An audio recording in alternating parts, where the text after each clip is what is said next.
Hey guys, it's Marshall from Going Gear, and today we're going to take a look at the Klarus RS11. So this is a rechargeable flashlight. This is the company's first rechargeable flashlight. They always took rechargeable batteries before, but this one can actually directly charge off of a wall, and you got a little thing that attaches to the end. We'll show you all that better here in just a second. Let's go and open up the packaging.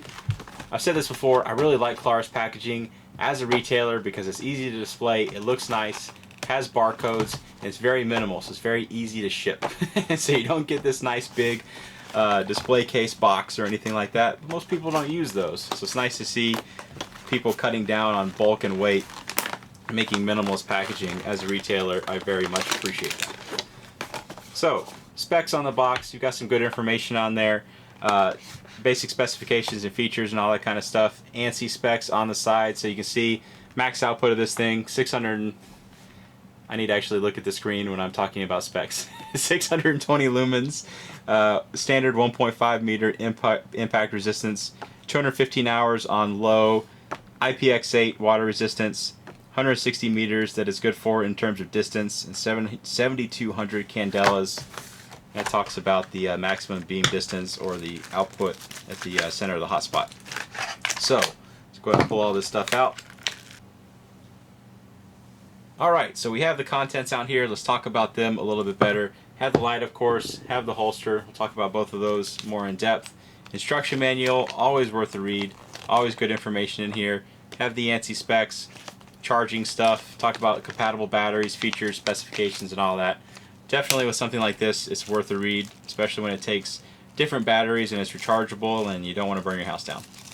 So, couple of spare O-rings, split ring. The split ring is to attach right here. You have these two attachment points.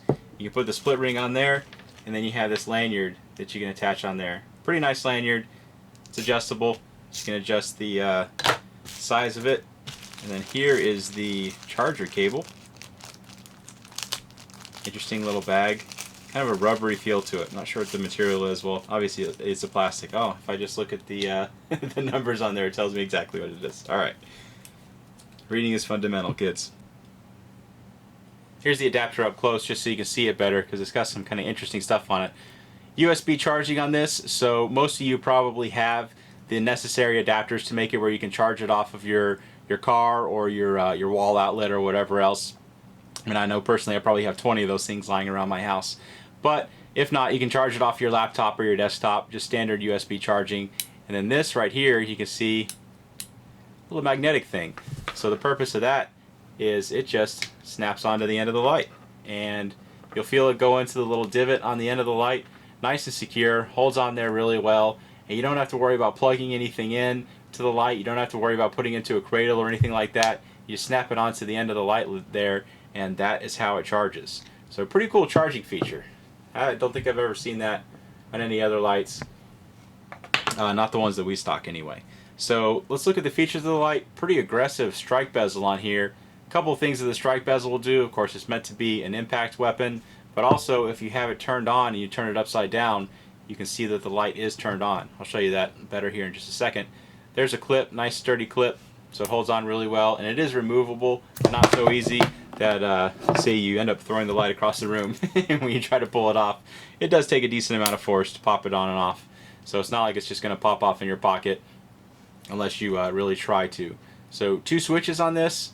Again, we'll talk about that better. No switch on the end. That is the charging indication, so when you have the charger attached to it, that'll light up and tell you the status of the charge. Cree XML U2 LED down there, lightly orange peeled reflector, so the orange peel reflector will kind of smooth out the beam, make everything look nice and pretty. And then the bezel, you can see, does actually remove, and this is the same threading and everything as the XT11. So if you have any of those filters or the diffuser, the screw-on filters and diffuser, those do work with this, and of course we have those available at goinggear.com, as we do with the light. I've had people repeatedly ask me where they can get the lights that I show in the video, so you may hear me say more often where you can buy these. Alright, so here is the switch. Really nice switch. Klarus has actually been improving the quality of their switches. Not that they really ever had problems before, but you look at the components inside and they're just doing a really good job on the manufacturing and everything of these. And there you can see the inside of the battery tube. Interesting construction, just so it can actually charge everything properly. Turn it around. Actually, let's zoom in just so you can see this a little bit better. So there's the two switches, and there's your reflector and LED. There's your charger thingy. Alright, so this light is powered by an 18650 battery, not included, a rechargeable lithium ion battery like this guy right here. Either that or two CR123s. Obviously, if you're using two CR123s, do not try to charge the light. They make it clear. I'm going to make it clear because you're going to have a nice little explosion on your hands if you try to do that. So do not try to charge your light using the charger or any other method if you have RCR 123s or CR123s in there. It's made to be charged when it has an 18650 in here. So that's the only kind of battery that you want to try to charge in this light. Alright, so the interface on this guy, kind of similar to their other XT lights, a little bit different though, more honed to general purpose kind of tasks. It takes a little bit of getting used to, so definitely read the manual or watch this video to understand how the interface works. So again, two switches on here. Top one, just tap it, you're going to get momentary activation. Press and hold, and that's when you get your constant on. And then to get into the other different outputs, when you have it turned on, press and hold, and each time you do that, you'll see a cycle between the three different outputs. So you have the max output, the medium, and then the low.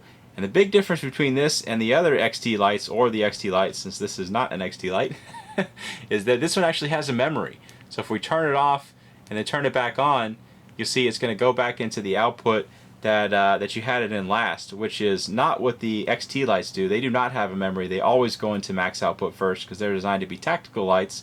Since this isn't necessarily designed to be a tactical light, it does have some features of a tactical light, but it's more of a general purpose light. It's not going to be max output every time you turn it on. So kind of a nice feature.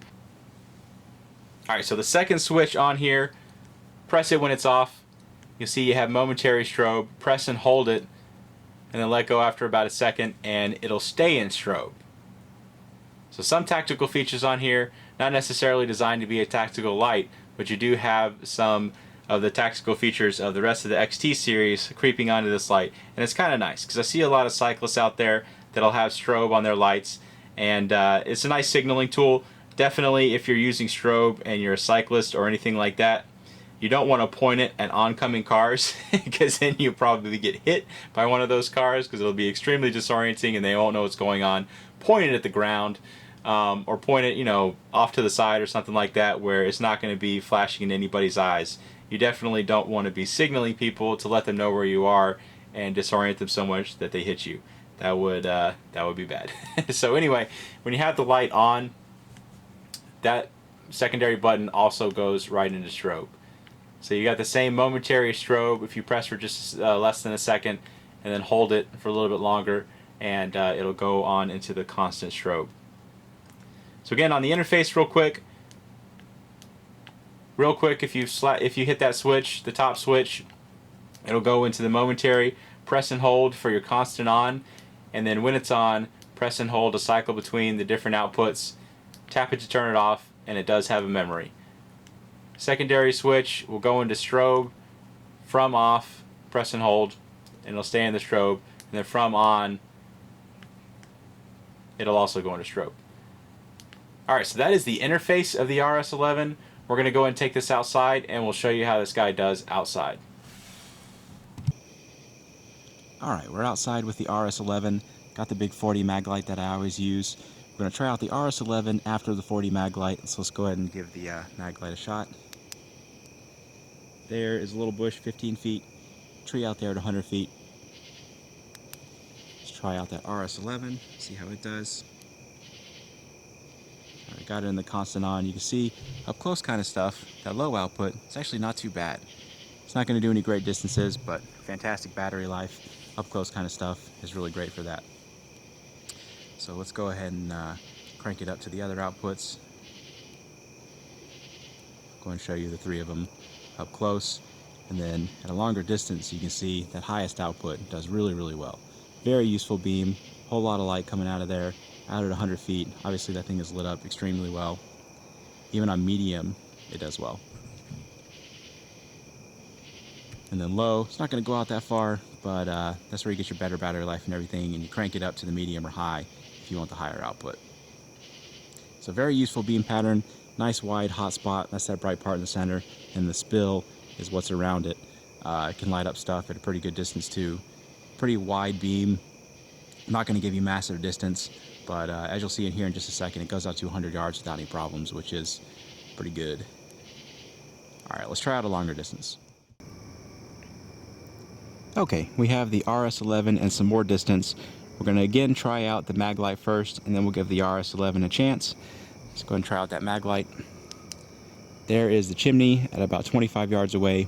Trees in my neighbor's yard at about 100 yards.